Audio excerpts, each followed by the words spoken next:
That's a fine line too. I was at a conference, I wrote about this in the book. I was at a conference and they'd flown me in, and it was the women of photons actually, which blew me away because these are women with PhDs. They study photons. Like, I can't even begin to tell you how brainy and smart they are. And I remember asking them, why do you want me? Like, you guys are all like, I couldn't even hold a conversation with you on a scientific level. So why me, right? I'm thrilled, why me? And I was at that conference, and there was a gentleman sitting next to me, and he was very anxious and very nervous, and he found the person that was organizing the event came over to me and said, hey Elizabeth, we're gonna have you a half hour, and we're gonna have him go like 15 minutes. Well, he had flown over from Australia. And he took this huge offense that his time to speak was going to be cut down. And I didn't know it, and I didn't get it. And so what I did was I was just very, very quiet.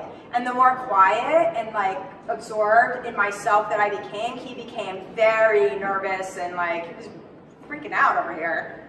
And he was verbal about it wasn't fair that his time was being cut down and all this other sort of nonsense. And finally, in this huge huff, he turns to me and he goes, Elizabeth, what do you do?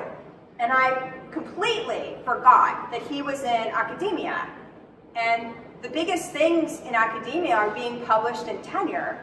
And I turned around at him and I said, like, I'm a 3-time author. That's why I'm here. That's what I do. And I just smashed it in his face in the worst way. Like that, I'm smarter than you think? Like, that wasn't it. And I didn't mean to be glib, and I didn't mean to be sharp. I didn't at all. It's just, you know, he asked me and I answered, and but what it meant to him was like, wow. And I may as well struck him over the head with a 2x4. I hurt him so bad. And he settled down, but I really got to him. So there's a fine line with proving being confident, proving your competency. And believe it or not, men can be pretty fragile. There's a few of them, not many, but there's a few of them that, even in construction, fragile. Egos, fragile. So if you bump into that, just be aware of it. You know, maybe, okay, so what if they have to be the smartest person in the room? That doesn't even matter so much.